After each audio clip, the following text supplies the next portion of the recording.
La primera maniobra. A las 4 llegó al muelle un bote de Libertad. ¿Ustedes son los que se embarcan?, nos preguntó el patrón. Pues ala, a bordo. 8 o 10 famélicos nos precipitamos al bote, atropellándonos y nos acomodamos a empujones en el castillo de proa y en los bancos. ¡Abre!, mandó el patrón sin esperar a que concluyera el tumulto de nuestra interrupción, y pusimos la proa Libertad, que parecía dibujado sobre el fondo gris del castillo de San Juan de Ulúa y que nosotros veíamos con la ansiedad del que va por fin a llegar al término de una larga jornada de fatiga, de hambre y de dolor.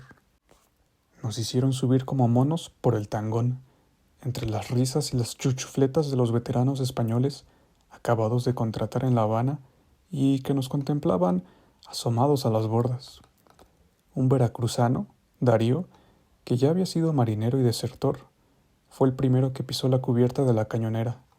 Saltó como de conquista, con aire insolente y protector, y como si fuera capitaneándonos a nosotros, que nos atrevíamos a movernos y que con profunda timidez desviábamos los ojos bajo la presión de la curiosidad insultante que nos examinaba.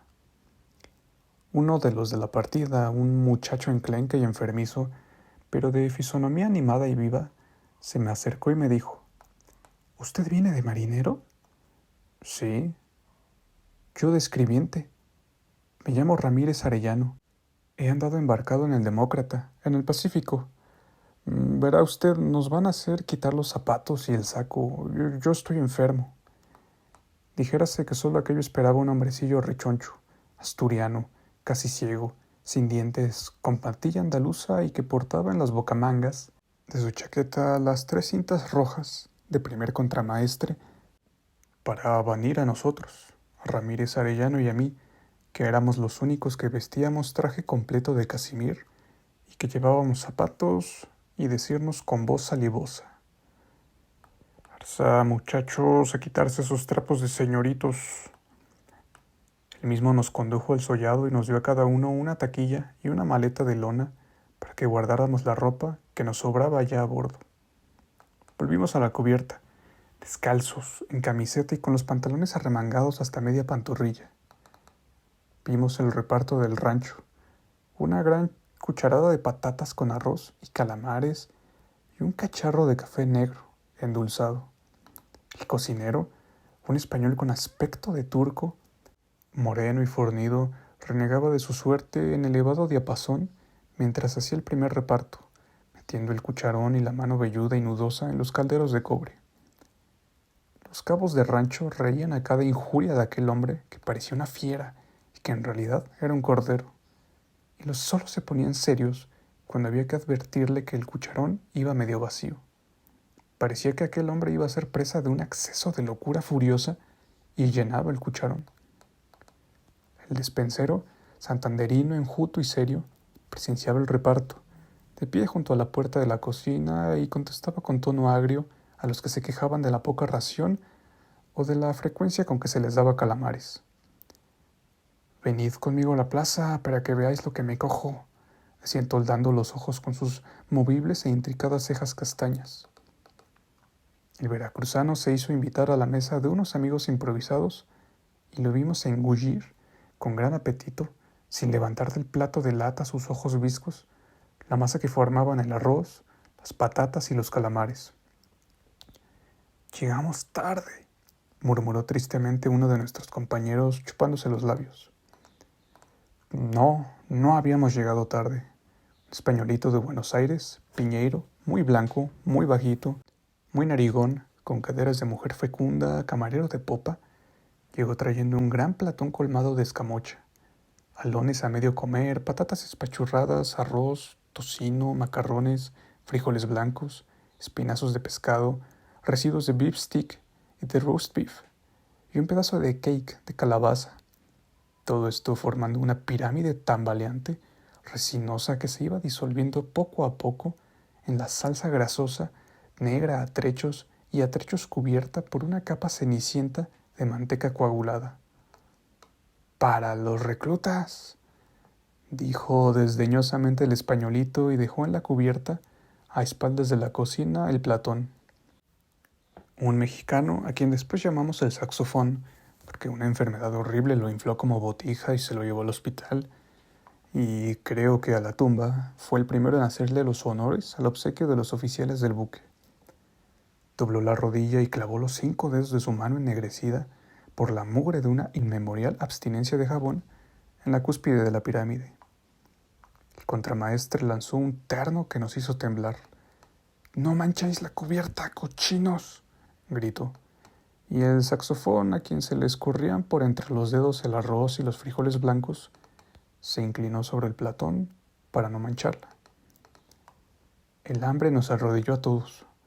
Ramírez Arellano y yo cruzamos una mirada, como una satisfacción que se da a quien nos sorprende cometiendo una mala acción, y metimos los dedos en aquel lodazal batido por la asquerosa mano del saxofón, de uñas gruesas, largas y encorvadas, mano reposada y práctica que buscaba tranquilamente el pedazo de tocino, de pescado o de roast beef, entre todas las demás locas y rápidas que caían como aves de rapiña y se alzaban al punto con lo primero que apresaban, un hueso pelado o una miga de pan reblandecida y lodosa. Cuando nos levantamos de aquel festín que duró 1 minuto, todos, hasta el saxofón y un tan pequeño tísico que tenía un hambre rabiosa, nos miramos con cierta vergüenza, como cómplices que han fracasado en un crimen. Allá a babor, sobre la línea de playa, a flor de agua, y tras sus pardas murallas que parecían la obra muerta de un buque colosal y extraño, asomaba el pintoresco caserío de Veracruz, dominado por el faro como por el trinquete cuyo mastelero ha roto la tempestad.